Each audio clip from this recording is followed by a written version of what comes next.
ನಮಸ್ಕಾರ ಗೆಳೆಯರೇ, ಭಾಗ್ಯ GK story ಚಾನಲ್ಗೆ ನಿಮಗೆಲ್ಲರಿಗೂ ಆತ್ಮೀಯವಾದ ಸ್ವಾಗತ.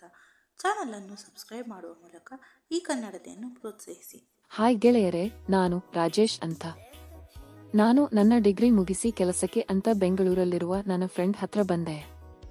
ನಾನು ಬೆಂಗಳೂರಿಗೆ ಬರೋಕಿನ ಮುಂಚೆ ಊರಲ್ಲಿನ ನನ್ನ ಇನ್ನೊಬ್ಬ ಫ್ರೆಂಡ್ ಫೋನ್ ಸರಿ ಇಲ್ಲದ ಕಾರಣ ಅವನ ಸಿಮ್ ಕಾರ್ಡ್ ನನ್ನ ಹತ್ರ ಕೊಟ್ಟಿದ್ದ. ಬೆಂಗಳೂರಲ್ಲಿ ನಾನು ಮಾರ್ಕೆಟಿಂಗ್ ವರ್ಕ್ಗೆ ಜಾಯಿನ್ ಆದೆ. ನನ್ನ ಕೆಲಸ ಕೂಡ ಚೆನ್ನಾಗೇ ನಡೀತಾ ಇತ್ತು. ಹೀಗಿರ್ಬೇಕಾದ್ರೆ ನನ್ನ ಊರಲ್ಲಿನ ಫ್ರೆಂಡ್ ಲವರ್ ಶ್ರುತಿ ಅಂತ, ಅವಳು ನಂಗೆ ಬೈ ಮಿಸ್ಟೇಕ್ ಫೋನ್ ಮಾಡಿದ್ಲು. ನಾನು ಯಾರು ಅಂತ ಕೇಳದೆ ಅವಳು ನಂಗೆ ರೀ ನೀವು ಯಾರು ಅಂತ ಕೇಳಿದ್ಲು. ಅವಳ ಧ್ವನಿ ಕೇಳಿ ಯಾರು ಅಂತ ಗೊತ್ತಾಯ್ತು. ಆದ್ರೆ ನಾನು ಯಾರು ಅಂತ ಅವಳಿಗೆ ಗೊತ್ತಾಗ್ಲಿಲ್ಲ. ನಾನು ಸ್ವಲ್ಪ ಆಟ ಆಡಿಸೋಣ ಅಂತ ನೀನು ಶ್ರುತಿ ಅಲ್ವಾ ಅಂತ ಕೇಳ್ದೆ. ಆಗ ಅವಳಿಗೆ ಶಾಕ್ ಆಗಿ ನೀವು ಯಾರು ಮತ್ತೆ ಕೇಳಿದ್ಲು. ನಾನು ಅದು ಇದು ಹೇಳಿ ಕಾಲ್ ಕಟ್ ಮಾಡಿದೆ. ಹಾಗೆ ಅವಳು 1-2 ದಿನ ಕಾಲ್ ಮಾಡಿ ಯಾರು ಯಾರು ಅಂತ ಕೇಳಿದ್ಲು. ಒಂದಿನ ಮಧ್ಯಾಹ್ನ ಇವಳ ಜೊತೆ ಮಾತಾಡೋವಾಗ ನಮ್ಮ ಕತೆ ನಾಯಕಿ ಮಾಲಾ ಫೋನ್ ತಗೊಂಡು ಮಾತು ಆರಂಭಿಸಿದರು. ಅವಳು ನಾನು ಯಾರು ಅಂತಾನೆ ಕೇಳ್ತಿದ್ಲು. ಅವಾಗ ನಾನು ಅವಳ ಧ್ವನಿ ಕೇಳಿ ನೀನು ಮಾಲಾ ಅಲ್ವಾ ಅಂದೆ. ಅವಳು ಫುಲ್ಲು ಶಾಕ್. ಅವಳು ನೀನು ಯಾರು ಯಾರು ಅಂತಾನೆ ಇದ್ಲು. ನಾನು ಅವಳ ಜೀವನದ ಕಷ್ಟ ಸುಖಗಳ ಬಗ್ಗೆ ಅದು ಇದು ಅಂತ 1 ಗಂಟೆ ಕಾಲ ಮಾತಾಡಿ ಅವಳ ಮನಸ್ಸಿಗೆ ಹತ್ರ ಆದೆ. ಕೊನೆಗೆ ನಾನು ಯಾರು ಅಂತ ಹೇಳಿದೆ. ಅವಾಗ ಅವಳು ತುಂಬಾನೇ ಖುಷಿಯಾಗಿ ಮಾತು ಆರಂಭಿಸಿದರು. ಇನ್ನೇನು ಕಾಲ್ ಕಟ್ ಮಾಡಬೇಕು ಅನ್ನೋವಾಗ ಮತ್ತೇನು ಇಲ್ವಾ ಅಂತ ಕೇಳಿದ್ಲು. ನಾನು ಮತ್ತೇನು ಅಂತ ಕೇಳ್ದೆ. ಕೊನೆಗೆ ಅವಳೇ ನೀನ್ ಕೇಳಿದ್ದ ಎಲ್ಲದಕ್ಕೂ ಹೂ ಅಂತ ಹೇಳಿದ್ಲು. ನಾನು ಎಲ್ಲದಕ್ಕೂ ಅಂದ್ರೆ ಅಂದೆ ನೀನ್ ಏನೇ ಕೇಳಿದ್ರು ಇಲ್ಲ ಅನ್ನಲ್ಲ ಅಂತ ಹೇಳಿದ್ಲು.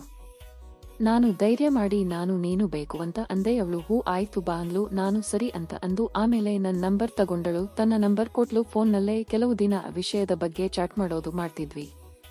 ಯಾವಾಗ ಕೇಳಿದ್ರು ಯಾವಾಗ ಬರ್ತೀಯ ಅಂತ ಕೇಳೋಳು. ಕೊನೆಗೆ ಒಂದಿನ ನಾನು ರಜೆ ತಗೊಂಡು ಊರಿಗೆ ಬಂದ. ಮಧ್ಯಾಹ್ನ ನಮ್ಮ ಮನೆ ಹತ್ತಿರ ಇರುವ ಜೋಳದ ಹೊಲಕ್ಕೆ ಕರೆದು ಅವಳು ಬರ್ತಾ ಇದ್ದಂಗೆ ಹೋಗಿ ತಬ್ಬಿಕೊಂಡು ಲೋಚನೆ ಮಳೆ ಸುರಿಸಿದೆ. ತಬ್ಬಿಕೊಂಡು ಅಷ್ಟೊತ್ತಿಗೆ ಅವಳು ಮೂಡಿಗೆ ಬಂದಿದ್ಲು. ಮಾಲಾ ಬಗ್ಗೆ ಹೇಳೋದಾದ್ರೆ ವಯಸ್ಸು ನನ್ನಷ್ಟೇ 29. ನೋಡಲು ತುಂಬಾನೇ ಚೆನ್ನಾಗಿದ್ಲು. ಕಲರ್ ಕೂಡ ಸೂಪರ್. ಹಳ್ಳಿಲಿ ಇದ್ದಿದ್ದರಿಂದ ಗಟ್ಟಿಮುಟ್ಟಾಗಿ ಇದ್ಲು. ಬಾಡಿ ಸೈಜ್ ಹೇಳಿ ಮಾಡಿಸಿದಂತೆ ಇತ್ತು.